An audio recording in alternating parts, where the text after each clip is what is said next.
Bila siapkan tugasan yang diberikan oleh saya pada minggu ini dan hantar pada kelas yang akan datang. Okey, baik.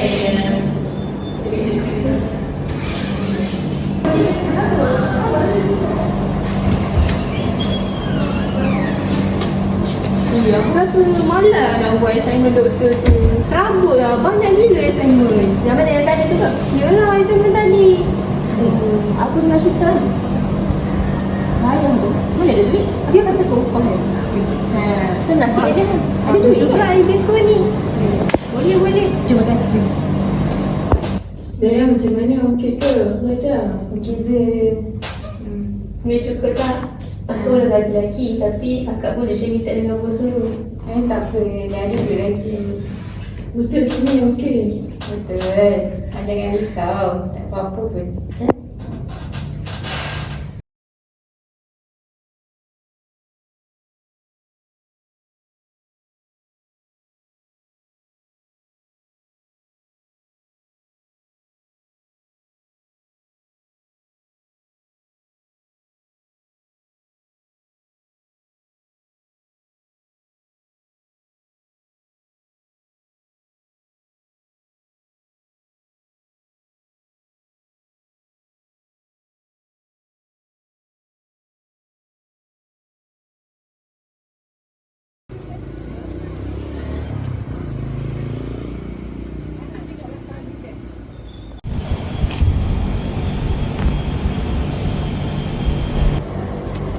Daya.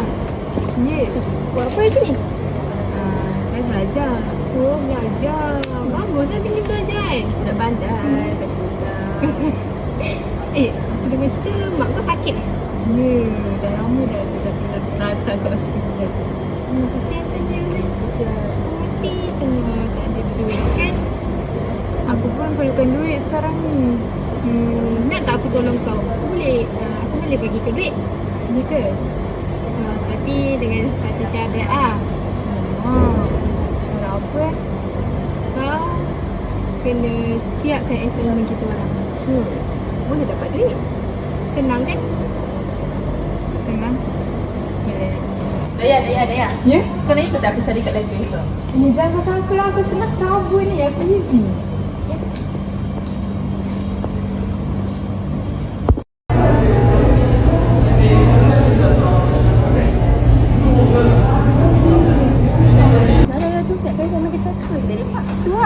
Aku rasa tenang lah. Lepas ni memang semua assignment aku nak suruh dia yang buat. Senang Kita tak boleh. Kita bayar kan? kita dah bayar. So dia kena siapkan.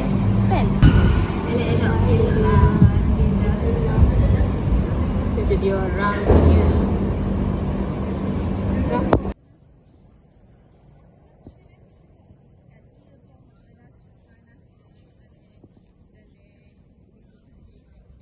Sampai sini.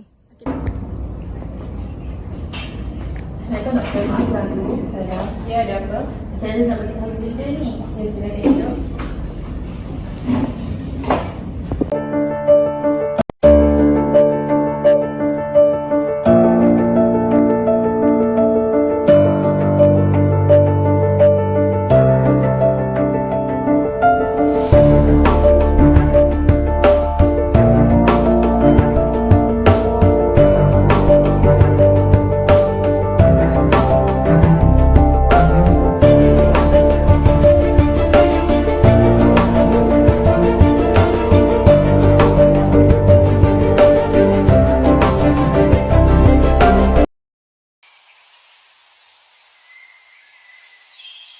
Saya mendapati bahawa awak telah memperhatikan sekelas awak untuk menyiapkan tugasan yang diberikan oleh saya pada minggu depan.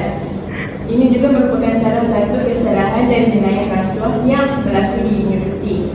Jadi ini adalah surat amaran yang diberikan oleh pihak universiti. Saya minta maaf dan saya tidak akan mengulangi perkara ini lagi. Terima kasih doktor. Oh, okey. Saya okey doktor. Kenapa awak siapkan tugasan yang diberikan oleh kawan awak itu juga? Macam tu je cara saya mendapatkan duit. Apa-apa masalah terus beritahu saya, jangan buat keputusan sendiri.